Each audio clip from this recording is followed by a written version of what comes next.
El sonido del cerrojo de hierro, oxidado y gigantesco, fue un aullido gutural que resonó por toda la planta baja. Elena Reyes presionaba su hombro contra la puerta de madera hinchada, sus manos enguantadas resbalaban sobre el pestillo frío. El esfuerzo era agotador, pero lo que la mantenía en movimiento no era la necesidad de ver el sótano, sino la necesidad de silenciar el miedo que sentía detrás de ella. Mateo, de 6 años, no lloraba en voz alta, sino que emitía un quejido bajo pegado a la tela de sus jeans. Sofía, de 4, era más audaz, pero su silencio rígido, aferrada a la pierna de su hermano, era mucho más escalofriante que cualquier rabieta. Los niños sentían la casa, sentían la humedad ancestral y el olor a tierra removida que se filtraba bajo la puerta. Elena lo sentía también, una punzada fría justo debajo del esternón. Tenía que abrir esa puerta,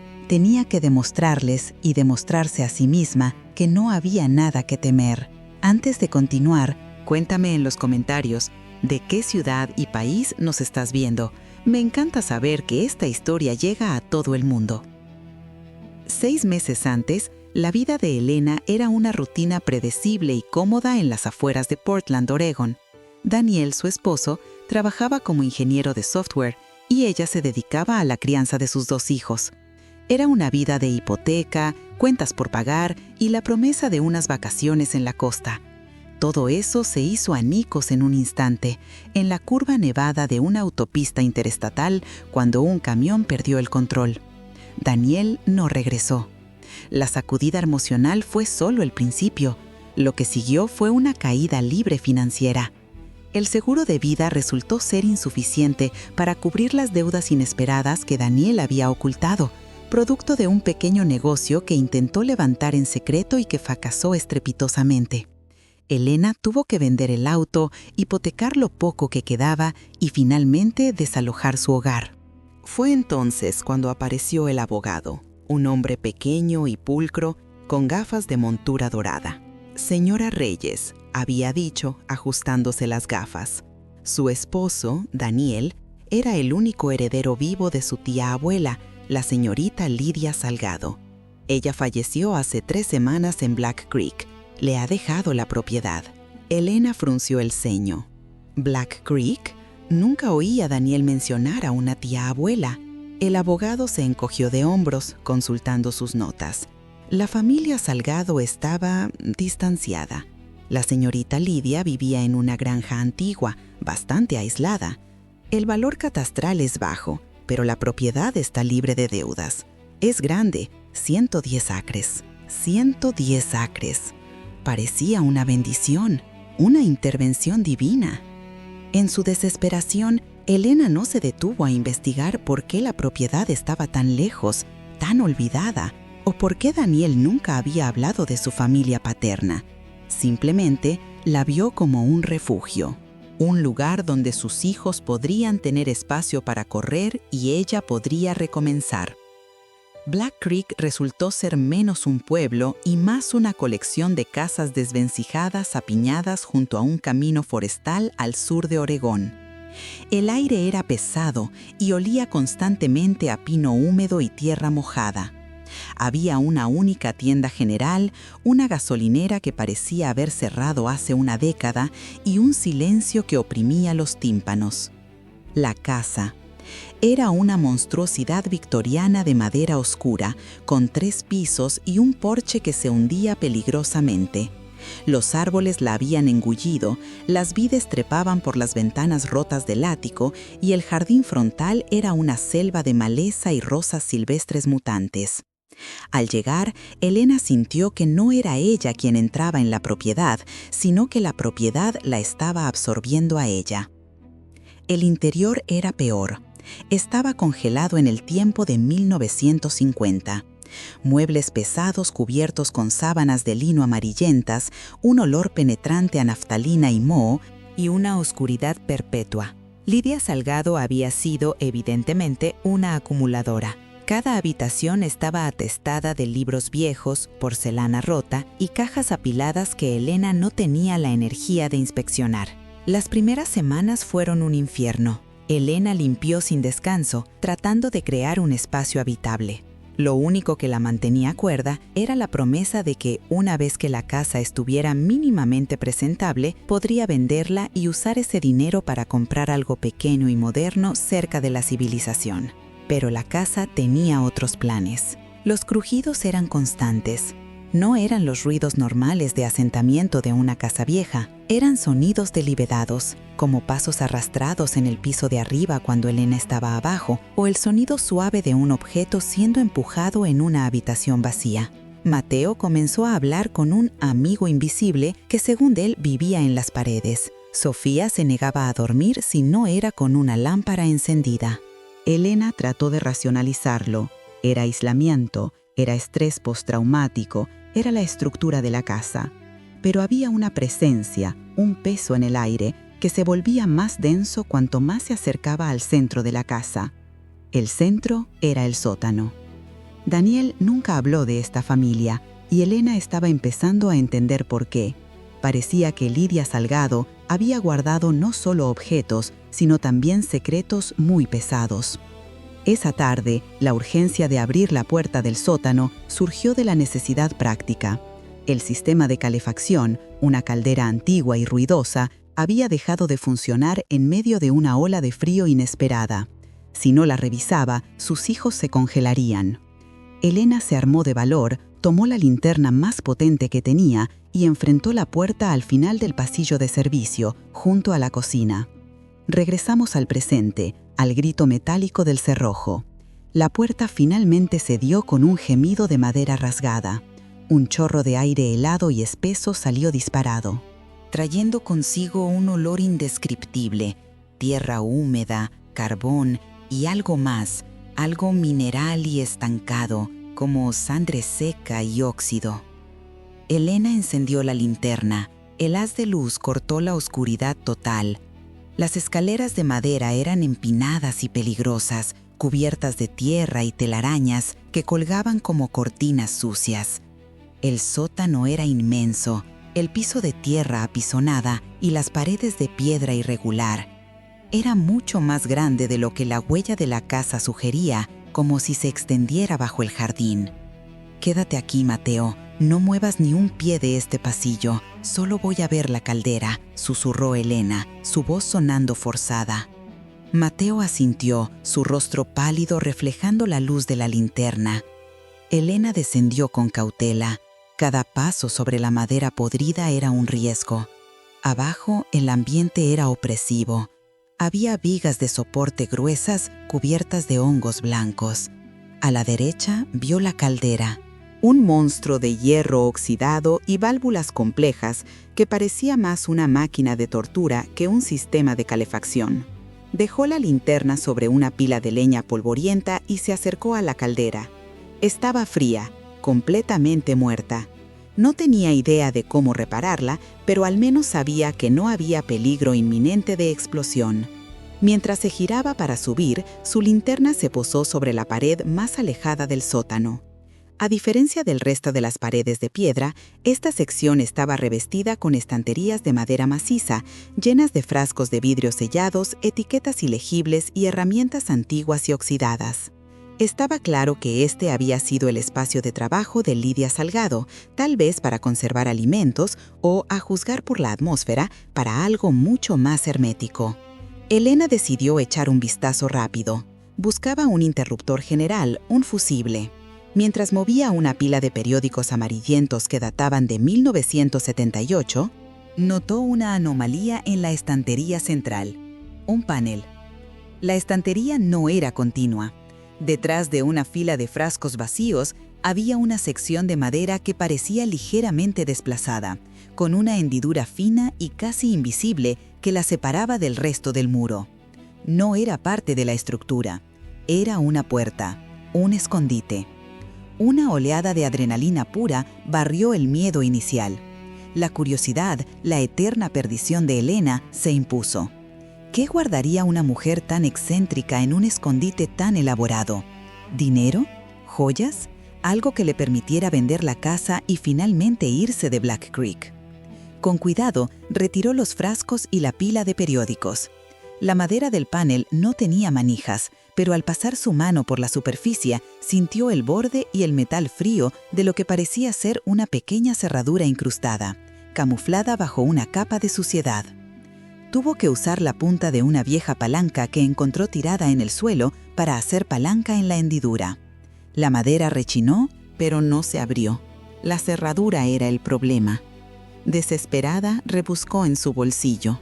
Había traído consigo un llavero que el abogado le había entregado, un manojo de llaves viejas y pesadas que supuestamente abrían todas las puertas de la casa. Nunca las había usado todas. Una de las llaves era especialmente inusual. Era de bronce, con un diseño floral tallado en la cabeza y un vástago corto y grueso. Era la única que no parecía ser de una cerradura de puerta común. Elena probó la llave de bronce. Entró en la cerradura del panel oculto con un clic suave, casi complaciente. Giró la llave. El mecanismo interno emitió un crujido seco, como si el metal se estuviera despertando de un largo sueño. Empujó el panel. Se deslizó hacia un lado con una lentitud exasperante, revelando una cavidad oscura en el interior del muro de piedra. La linterna temblaba en su mano. Los niños estaban quietos arriba. Solo se escuchaba el latido frenético de su propio corazón. En el hueco de la pared había dos objetos. El primero era una caja pequeña y pesada. Era de madera de caoba oscura, pulida a pesar del polvo y cerrada con un broche de latón que brillaba débilmente bajo la luz. Tenía una pátina antigua y un tacto sorprendentemente suave. Elena sacó la caja y la apoyó sobre la pila de leña. El peso era significativo. Esto tenía que ser. Esto era el tesoro, la joya familiar que Lidia Salgado había guardado. Con dedos nerviosos, levantó el broche de latón. La tapa se abrió con un delicado suspiro.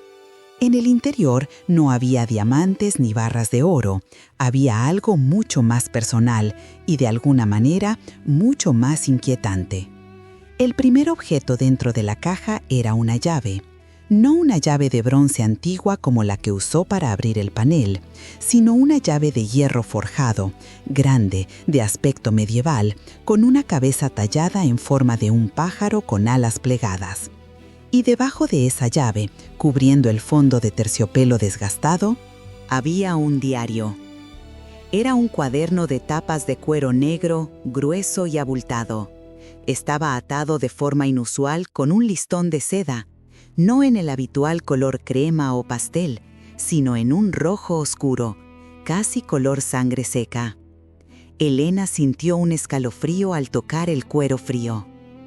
La escritura en la portada estaba ejecutada con una caligrafía elaborada y anticuada, pero el nombre era claramente legible: L. Salgado. Elena tomó el diario con ambas manos. Su peso era considerable, cargado no solo de papel, sino de la historia y el silencio de una mujer desconocida que había compartido la sangre de su difunto esposo. Desató el nudo del listón rojo. Al desdoblar el nudo, el listón se sintió viscoso, como si hubiera sido empapado en algo orgánico hace mucho tiempo. Abrió el diario en la primera página. El papel era grueso y amarillento. La tinta, de un negro profundo, había sangrado ligeramente en los bordes. Las primeras líneas no eran una fecha, ni una reflexión sobre el clima. Eran una advertencia, escrita con una furia contenida que traspasaba el tiempo. El trato está sellado.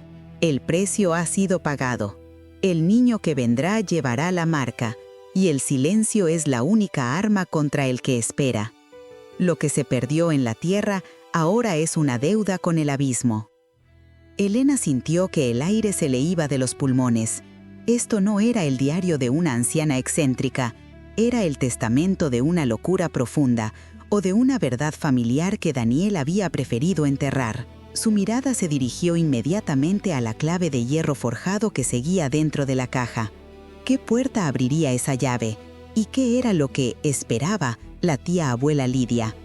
Un gemido sordo, agudo y rápido, subió por las escaleras, sacándola de su trance. Era Mateo. «Mamá, hay algo aquí, detrás de la puerta», gritó. Elena cerró el diario de golpe. Lo que había encontrado era peor que la falta de dinero. Era una historia. Y esa historia, al parecer, acababa de empezar a reclamar su presente. Corrió hacia las escaleras, dejando la caja abierta y la llave de hierro sola en la penumbra del sótano. Elena se impulsó escaleras arriba, sus pulmones quemando el aire denso y viejo. El grito de Mateo no había sido de miedo infantil ante una sombra, había sido de pánico puro, el tipo de sonido que perfora la médula. Al llegar al rellano, la luz amarillenta del pasillo iluminó a Mateo, encogido junto a la puerta principal, sollozando sin aliento. No miraba a Elena, sino al espacio vacío detrás de la pesada puerta de roble. «Mamá, se movió, algo grande, se arrastró», susurró, agarrando la tela del pantalón de Elena con manos diminutas y heladas. Elena sintió su corazón golpeando en su garganta. Se arrodilló, forzándose a mantener la voz calma. «¿Qué se movió, cielo? Muéstrame». Mateo señaló con un dedo tembloroso hacia la esquina oscura donde se apilaban viejos abrigos y paraguas oxidados. Herencia silenciosa de la tía abuela Lidia. Allí, tirado en el suelo de madera, yacía un pesado pañolón de lana gris marengo, casi idéntico al que había visto en la caja del sótano. «Estaba colgando», explicó Mateo, señalando el gancho vacío. Y luego, ¡pum!, cayó y sonó como si alguien estuviera respirando muy fuerte detrás de la puerta. Elena observó el pañolón. Era enorme y pesado. Un simple golpe de aire o el bamboleo de la casa al asentarse podría haberlo descolgado. La tensión se disipó ligeramente, reemplazada por la náusea de la adrenalina desperdiciada, pero el alivio fue fugaz. El grito de Mateo había sido la distracción perfecta. La verdadera amenaza no estaba en el pasillo, sino en el sótano, esperando ser reclamada. «Vamos a la cocina, mi amor, te haré un té caliente», dijo Elena, levantando a Mateo. «Pero primero necesito recoger algo abajo, solo un segundo. Prométeme que no te moverás de la mesa de la cocina». Mateo, exhausto por el terror, asintió, aferrándose a su madre. Elena lo dejó en el taburete más alto de la cocina y encendió todas las luces disponibles. El resplandor amarillo pálido no lograba desterrar la atmósfera pegajosa de la casa antigua, pero al menos la hacía sentir menos expuesta. Regresó al sótano con una linterna. La caja de madera seguía abierta. La llave de hierro, gruesa y corroída, reposaba donde la había dejado, absorbiendo la luz como si fuera un trozo de noche solidificado. Rápidamente tomó el diario y la llave. No iba a dejar que esas piezas volvieran a estar separadas o desatendidas. En la cocina, mientras el agua silbaba en la tetera, Elena colocó el diario sobre la mesa.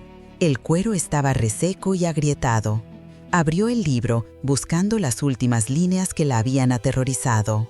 La caligrafía nerviosa y apretada de la autora, cuyo nombre nunca se mencionaba claramente, revelaba una obsesión creciente y un miedo profundo a Lidia.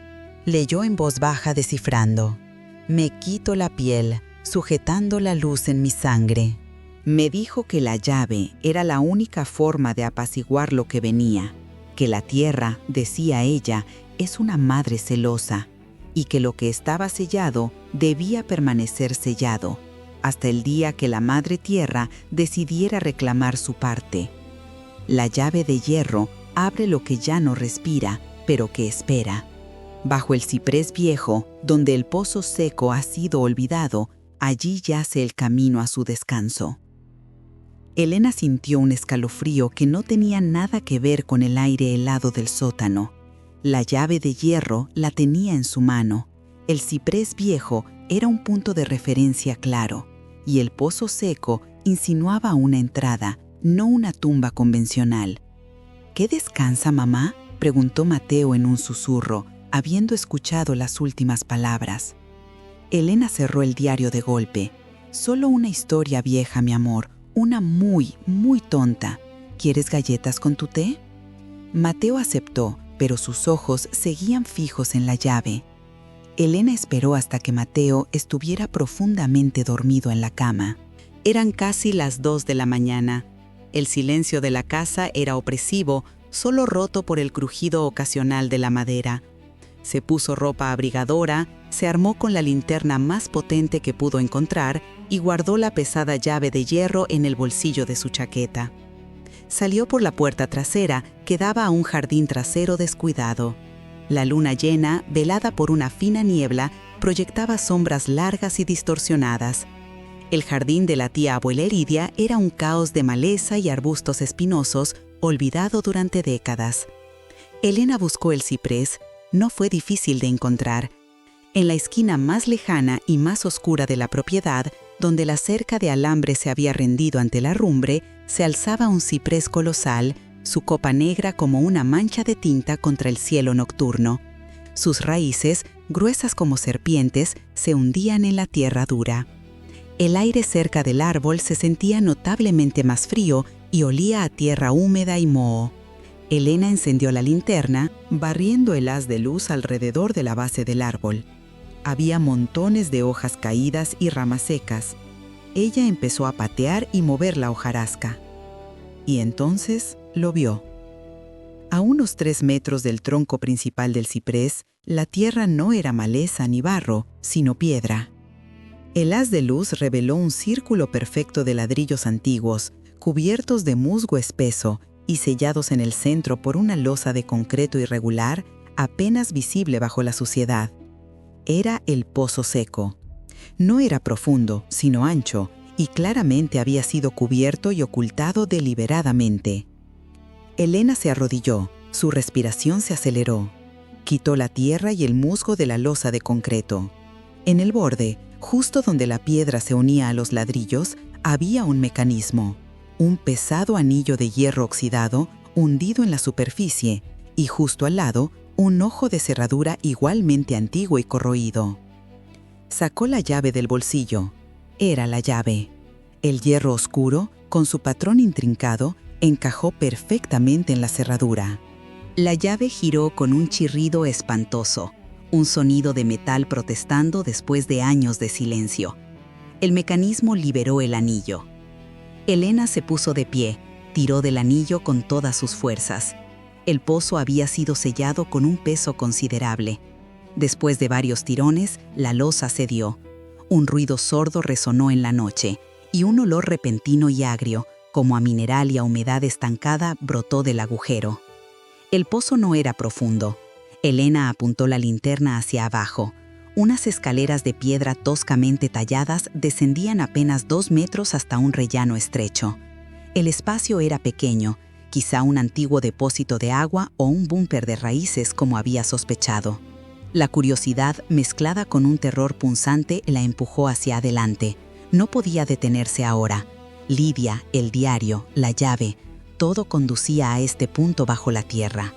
Descendió los escalones que resbalaban con el limo y la humedad. Al llegar al fondo, el aire se hizo pesado, frío y extrañamente inerte, como si el tiempo se hubiera detenido allí.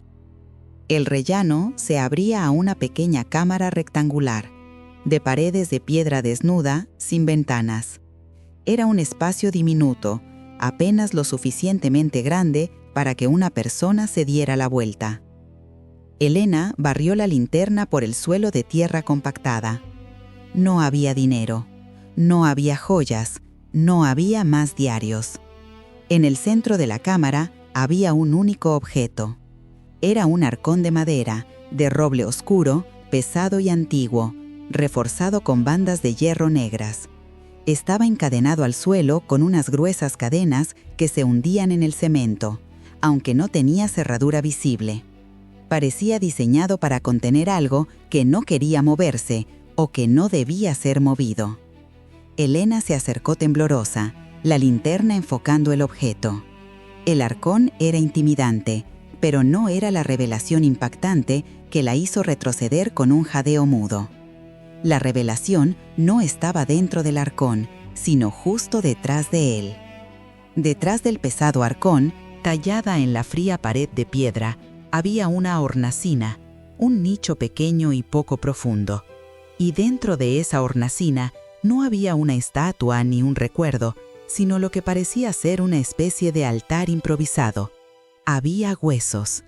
No un esqueleto completo, sino una colección de huesos humanos pequeños y blanquecinos, dispuestos en una formación inquietante, casi ritualista, sobre una tela de lino amarillenta. Elena sintió que el mundo giraba. Eran huesos de un bebé. Junto a los restos, cuidadosamente colocados, había un par de diminutos zapatos de cuero, desgastados, como si hubieran sido usados a menudo antes de ser depositados allí. Y en el centro de la formación ósea, un pequeño medallón de plata, grabado con una inicial, L. Pero la peor parte no era el hallazgo macabro en sí mismo, sino la inscripción tallada groseramente en la pared justo encima de la hornacina, grabada por una mano desesperada y torpe. Decía, en letras mayúsculas, profundas y casi ilegibles, «Te quiero siempre. A Lidia, el precio de lo que siempre espera».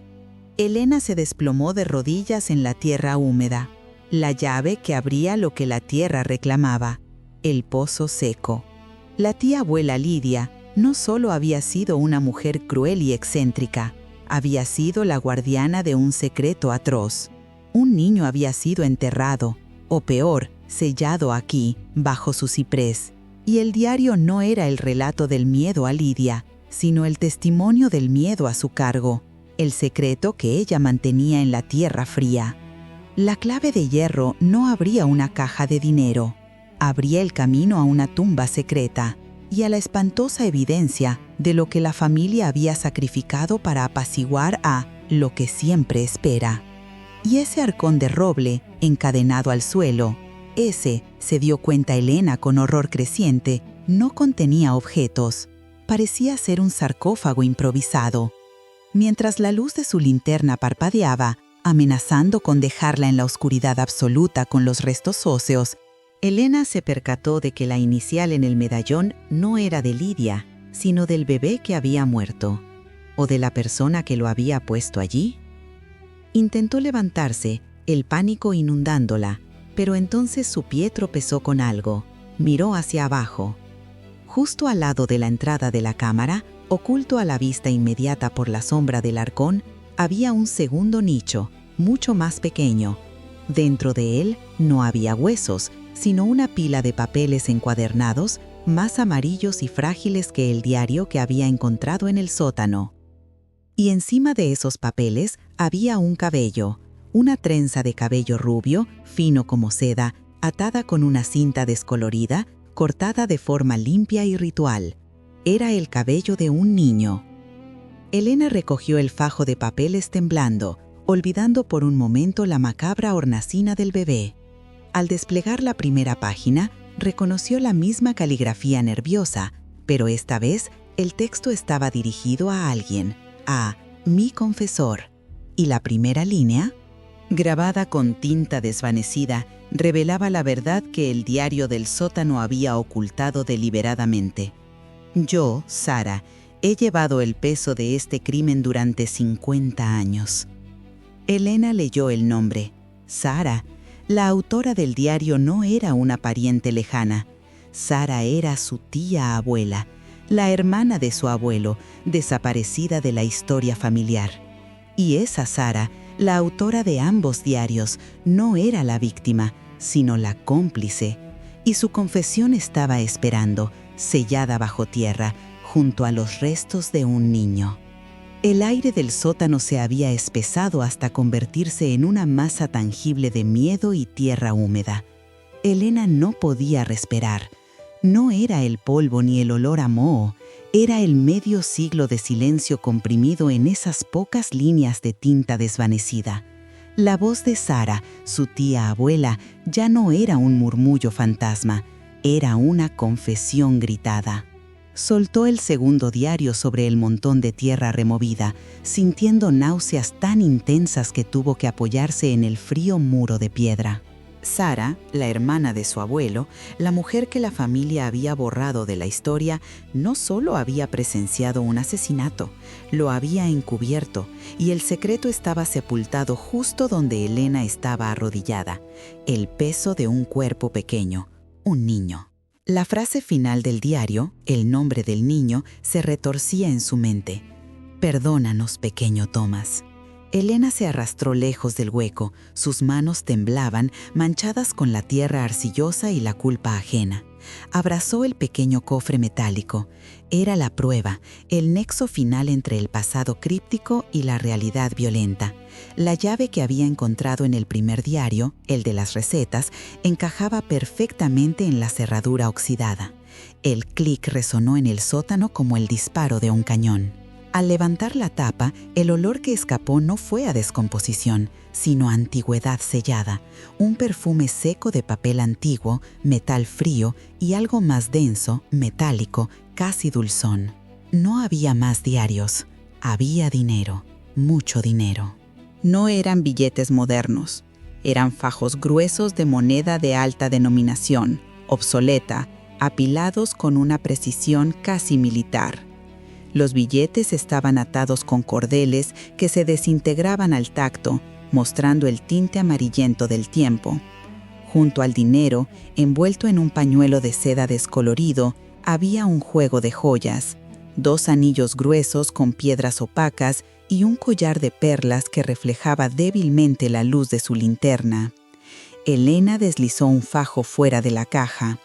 El tacto del papel viejo era crujiente. Estos billetes valían una fortuna, no solo por su valor nominal, sino por su antigüedad. Era el capital de una vida, quizás el pago por un silencio o el fruto de un robo. Se sentó en el suelo, con la espalda contra la pared, el cofre entre sus rodillas. El terror se mezcló con una oleada de incredulidad y, para su propia vergüenza, una punzada de alivio material. Esto explicaba el secreto de la casa. Esto explicaba por qué Sara desapareció y por qué nunca regresó. Había cometido el peor de los pecados, pero había asegurado su futuro, y ahora el futuro de Elena. La cifra que calculó mentalmente le hizo jadear. Era suficiente para pagar todas sus deudas, para salvar la hipoteca de su madre, para no tener que volver a preocuparse jamás por la ruina. Era la libertad envuelta en papel sucio de crimen. El dilema moral la golpeó con la fuerza de un puñetazo, dejándola sin aliento. Tenía entre sus manos la confesión de un crimen horrendo, el cuerpo de un niño enterrado a pocos metros y el botín que lo había encubierto. ¿Qué hacer? La respuesta obvia, la que le dictaba su moral educada, era llamar a la policía, revelar la verdad, darle paz a Thomas y justicia a su familia, si es que aún existía. Elena tomaría el papel de heroína involuntaria, la descubridora de un secreto macabro. Pero si hacía eso, el dinero desaparecería, se convertiría en evidencia. El cofre, las joyas, los billetes antiguos, todo sería confiscado. Y Elena volvería a su vida precaria, marcada por la experiencia, pero sin la menor ventaja económica. Su madre seguiría en la cuerda floja financiera. Y había otra cosa, la confesión de Sara. Si Elena revelaba esto, estaba arrojando a su propia tía abuela a la luz pública como una cómplice de asesinato, mancillando aún más el nombre de la familia, que ya era una sombra. Sara había cargado con ese secreto por 50 años. ¿Tenía Elena el derecho de juzgarla y exponerla ahora? La avaricia, fría y lógica, comenzó a susurrarle. Sara ya estaba muerta, o al menos era irrelevante. El niño, Thomas, llevaba medio siglo en la tierra. ¿Qué cambiaba ahora? El daño estaba hecho. La justicia no devolvería a Thomas, pero el dinero sí podía salvar a Elena. Si se quedaba callada, podría tomar el dinero. Podría rellenar el agujero de tierra, destruir los diarios y vender la casa como si nada hubiera pasado. Nadie, absolutamente nadie, sabría jamás lo que había sucedido en ese sótano. Sara se convertiría en una villana silenciosa y Elena en una heredera afortunada. El dilema giraba en torno a la tierra. Había algo enterrado y algo desenterrado. Lo que se había desenterrado, el dinero, era la salvación. Lo que seguía enterrado, el cuerpo, era la condena. Se obligó a cerrar el cofre y empujó el fajo de billetes que había sacado. El olor a tierra era menos fuerte ahora. La adrenalina había tomado el control. Tenía que salir de allí. Necesitaba luz, aire fresco y tiempo para pensar sin el espectro de Thomas flotando a su lado. Guardó los diarios y el cofre bajo el brazo. Subió las escaleras del sótano con una lentitud que le hacía crujir las rodillas, asegurándose de no dejar huellas evidentes en el suelo de madera. Al llegar al rellano de la planta baja, la casa estaba silenciosa, demasiado silenciosa. La oscuridad de la tarde se había apoderado del interior. Elena había estado en la casa durante horas, inmersa en la lectura y la excavación. Ahora, el tiempo perdido se sentía como una vulnerabilidad. Se dirigió a la cocina para tomar un vaso de agua, intentando que la normalidad superficial disipara el pánico visceral. Dejó el cofre y los diarios sobre la mesa de pino macizo.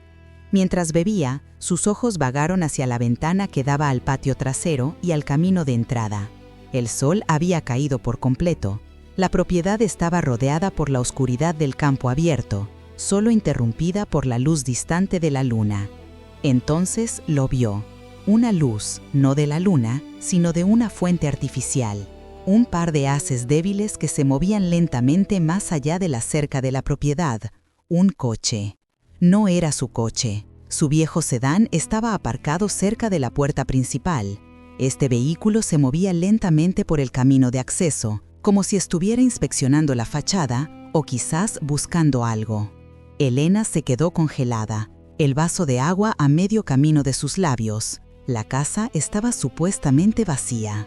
Ella no había avisado a nadie de su visita, salvo a su madre. Los agentes inmobiliarios sabían que estaría allí, pero nunca venían de noche. Se agachó instintivamente, como si la oscuridad del interior pudiera ocultarla de la visión exterior. El vehículo se detuvo, no en el camino de entrada principal, sino justo al borde de la propiedad, donde la maleza era más densa. Elena sintió un escalofrío que no tenía nada que ver con el frío. La amenaza externa, que hasta ese momento había sido una abstracción, la policía, el comprador, se había materializado. ¿Quién era? ¿Un intruso? ¿O alguien que sabía que la casa ya no estaba vacía? Recordó la urgencia del agente inmobiliario, Elías, por cerrar la venta, su insistencia en que el traspaso debía ser inmediato, sin más indagaciones, y el miedo que había percibido en la única persona que había conocido a Sara, la anciana que le había dado el primer diario. Alguien más estaba buscando. Se arrastró por el suelo de la cocina hasta el pasillo. La casa de la abuela era sólida, pero vieja. Cada tabla crujía bajo su peso. Necesitaba subir al piso de arriba, donde la visibilidad era mejor, o esconderse en el sótano, donde la prueba del crimen yacía. Optó por el sótano. El cofre y los diarios estaban sobre la mesa. No podía dejarlos allí. Agarró el cofre metálico y los 2 diarios. Su corazón latía tan fuerte que resonaba en la madera. Escuchó un sonido, sutil pero inconfundible, el crujido de grava bajo el peso de una bota, cerca de la puerta principal. Ya no era solo un coche, había alguien fuera. Corrió de vuelta a la entrada del sótano, tiró del pestillo. El chirrido de la bisagra sonó ensordecedor. Se deslizó por los primeros peldaños. La linterna, que había dejado encendida abajo, iluminaba el hueco removido. El olor a tierra y humedad la recibió. Desde el piso de arriba, escuchó un golpe seco. La puerta principal. Estaba cerrada con llave. Pero la madera era antigua y la cerradura débil. El golpe fue repetido, más fuerte esta vez. No era un robo al azar. Era alguien tratando de entrar con urgencia y sin sutileza. Elena se deslizó hasta el pie de las escaleras del sótano, ocultándose tras la jamba de piedra. El aire se llenó de un silencio aterrador que anticipaba el estallido. Crack. La puerta principal cedió. Escuchó pasos lentos y pesados sobre el madera del vestíbulo. Los pasos no eran furtivos, Eran confiados, como si el intruso supiera exactamente dónde estaba y lo que estaba buscando. Una voz grave, áspera, resonó en el silencio de la casa. El acento era rudo, no local. «Sé que estás aquí, sé que has estado escarbando». Elena se encogió, pegándose a la pared de piedra. El cofre y los diarios estaban apretados contra su pecho. El intruso subió un peldaño de la escalera principal, haciendo crujir la madera. «No me interesa hacerte daño, pero sí me interesa lo que encontraste, la caja». La confesión. ¿Cómo sabía de la caja? ¿Cómo sabía del sótano? Elías, el agente inmobiliario. O quizás alguien más que había estado vigilando la casa durante años, esperando que la confesión saliera a la luz.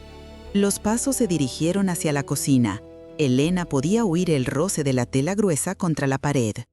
Hay que ser estúpida para volver aquí sola, de noche, a remover lo que debería haber permanecido quieto. La voz tenía un matiz de desprecio. Sara era más lista que tú. El intruso llegó a la cocina. Elena escuchó el sonido de algo siendo tirado al suelo con rabia. Probablemente la silla donde había estado sentada. El cofre no estaba allí, pero el intruso sabía que había estado. Elena estaba atrapada. Si subía, la vería. Si se quedaba en el sótano, el intruso bajaría. Necesitaba un arma, una salida, un plan. El cofre era demasiado pesado para correr con él. Los diarios demasiado valiosos como prueba de su inocencia, o su culpa si se quedaba el dinero.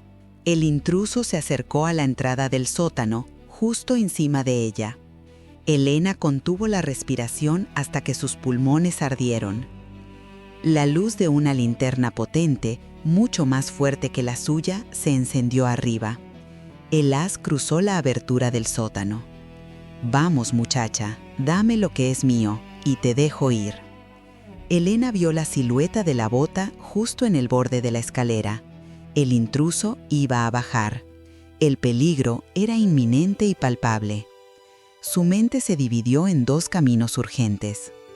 El camino A: destruir los diarios, esconder el cofre, rellenar el agujero, actuar como si nunca hubiera encontrado nada, negar todo, convertirse en la cómplice silenciosa y rica de Sara.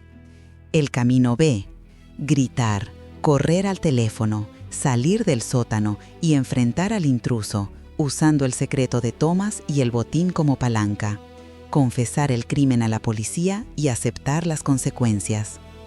Ella se puso de pie lentamente, sintiendo la tierra suelta bajo sus pies. El intruso estaba a punto de descender. Tenía solo segundos para decidir qué parte de su vida estaba dispuesta a sacrificar, su libertad moral o su seguridad financiera. Apretó el cofre con tanta fuerza que sus nudillos se pusieron blancos y miró el hueco oscuro, el lugar de descanso final de Thomas, preguntándose si el silencio de 50 años se convertiría en un grito que la ahogaría por completo. La bota dio el primer paso en el escalón de madera del sótano. El tiempo se había agotado.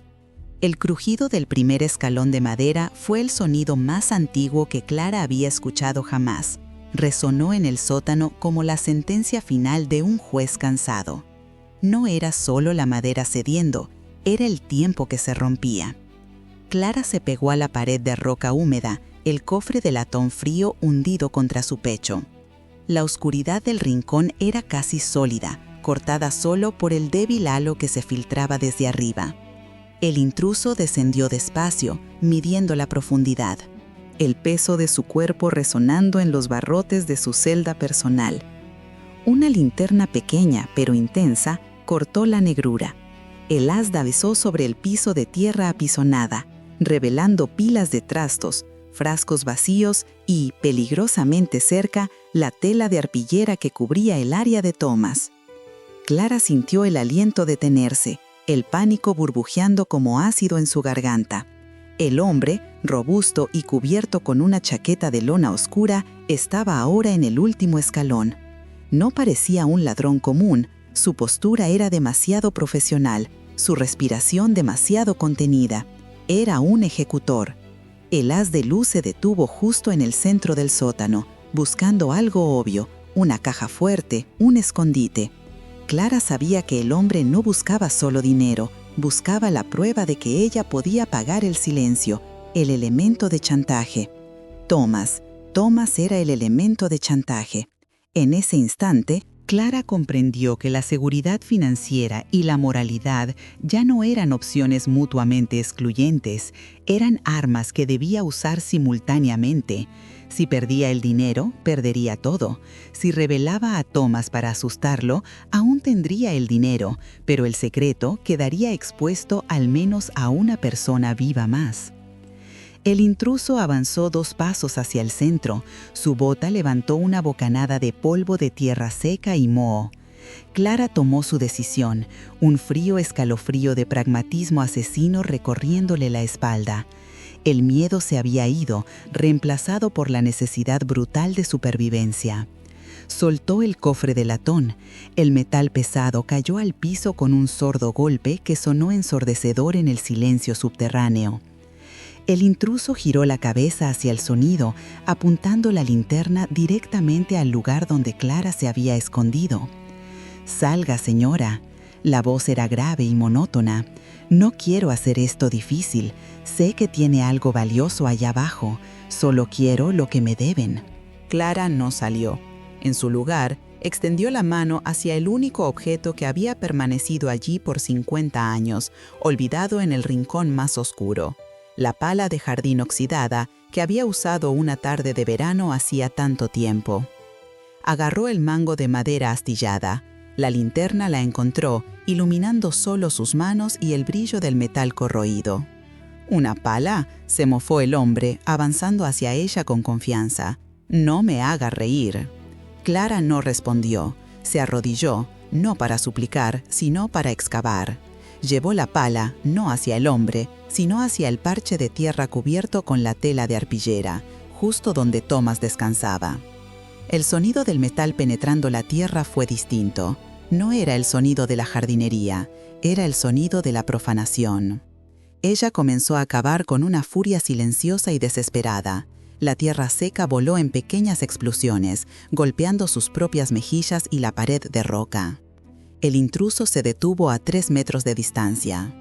Su linterna, que antes se enfocaba en Clara, ahora se movía nerviosamente hacia el tierra que ella estaba removiendo. ¿Qué diablos está haciendo? Su voz había perdido su tono monótono y ahora mostraba un matiz de alarma genuina. Clara jadeaba, el aire viciado llenando sus pulmones. No era el esfuerzo físico lo que la ahogaba, sino la liberación del miedo que había mantenido bajo tierra por medio siglo. La pala golpeó algo blando, no piedra ni raíz. Ella excavó un poco más, tirando de la tierra con las manos desnudas, hasta que la luz reveló una esquina de tela gruesa, descolorida por la humedad y el tiempo. Era la lona de vela que habían usado para envolver el cuerpo de Thomas, ahora convertida en un sudario de moho. Un olor rancio, a tierra mojada y descomposición antigua, se levantó del hoyo. Un hedor a muerte atrapada y liberada. «Deténgase», gritó el hombre, dando un paso atrás. Su profesionalismo se derrumbaba ante lo grotesco. Él había esperado dinero, joyas, documentos. No esperaba una tumba clandestina. Clara, con el rostro cubierto de polvo y lágrimas secas, levantó la mirada. La linterna iluminó la locura tranquila de sus ojos. «Usted dijo que venía por lo que me deben», siseó Clara, su voz apenas un susurro roto. «Esto es lo que me deben. Esto es lo que cuesta mi seguridad, mi silencio y mi maldita vida». Dio un último golpe con la pala. Esta vez el sonido fue inconfundible, metal raspando contra hueso. El intruso dio otro paso atrás, tropezando con un viejo barril. La linterna cayó, rodando sobre el piso de tierra y apuntando al techo, dejando a ambos en una penumbra nerviosa de sombras danzantes. Yo no soy parte de esto», balbuceó el hombre. Su misión de cobro había cruzado una línea invisible, adentrándose en algo criminal y perturbador que superaba con creces el simple robo. «Ahora lo es», replicó Clara, levantándose lentamente, la pala goteando tierra húmeda. «Usted ha visto lo que hay aquí». Usted sabe lo que tengo enterrado para proteger lo que tengo. Y si vuelve a asustarme o si le dice a alguien, lo haré de nuevo. Pero esta vez, usted será el vecino silencioso». El hombre no esperó a que terminara la frase. Recuperó la linterna y se dio la vuelta, subiendo los escalones a tropiezos. Su huida no fue la de un ladrón frustrado, sino la de alguien que había presenciado algo impío. Cada paso que daba hacia la luz era una carrera desesperada lejos de la locura que había desenterrado. Clara escuchó el golpe de la puerta del sótano al cerrarse de golpe, el pestillo rechinando en su lugar. Luego, el sonido amortiguado de la puerta principal cerrándose. Y finalmente, el motor de un coche encendiéndose apresuradamente y acelerando calle abajo. El silencio regresó al sótano, pero era un silencio diferente al de hacía 50 años. Ya no era un silencio de secreto y vergüenza. Era un silencio de complicidad y horror compartido. Clara dejó caer la pala. El ruido resonó junto al lugar donde el cofre de latón había caído. Se arrastró hasta el borde del hoyo que había abierto. La lona oscura, impregnada del olor a pasado, era visible. Thomas estaba allí, un testigo mudo de su victoria y su completa derrota moral. Había usado su asesinato como arma defensiva. Había ganado, pero se había convertido irreversiblemente en el monstruo que siempre había temido ser. Se sentó en el piso de tierra, exhalando un suspiro tembloroso que le quemó el pecho. El cofre de latón estaba a su lado, la riqueza oculta intacta, pero el peso de la tierra removida era infinitamente mayor. Pasaron las horas. La humedad del sótano se sentía como una mortaja. Cuando la luz grisácea del amanecer comenzó a filtrarse por las pequeñas ventanas del sótano, Clara se levantó. Con manos temblorosas pero resueltas, usó la misma pala para devolver la tierra al hoyo. No lo selló perfectamente, dejó la tierra ligeramente revuelta, la lona apenas oculta. No por negligencia, sino como un recordatorio. El secreto no estaba enterrado, estaba en pausa. Subió las escaleras, dejando el cofre donde había caído. No tenía urgencia por el dinero. La riqueza ahora era solo un ancla, un motivo para continuar la farsa. El resto de la casa estaba igual. El sol de la mañana entraba por las ventanas de la cocina, iluminando el polvo y el olor a vida estancada. Clara preparó café.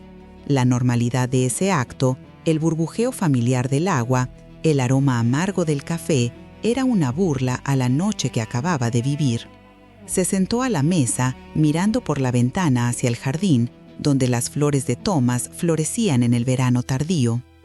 Ella había creído que el intruso venía a cobrar una deuda financiera, pero al revelar el cuerpo, Clara se había dado cuenta de que la deuda más pesada era la que tenía con su propia conciencia.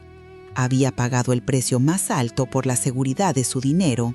Había aceptado su propia maldad. El recuerdo del rostro aterrorizado del intruso, la huida desesperada de la oscuridad, le trajo una sensación amarga de poder. El miedo era la moneda más fuerte que existía. Clara nunca se mudó. Selló la puerta del sótano con una nueva cerradura de hierro forjado y una llave que guardó bajo 7 llaves en un joyero vacío. El cofre de latón se quedó abajo, guardián silencioso de la tumba. Ella continuó viviendo en la casa, asistiendo a la iglesia, saludando a los vecinos. Nadie la volvió a molestar. El silencio se había comprado con sangre y tierra húmeda.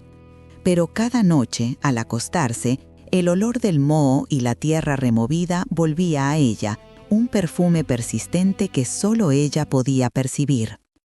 El verdadero fantasma no era Thomas, era el recuerdo de la pala, siempre esperando en la oscuridad.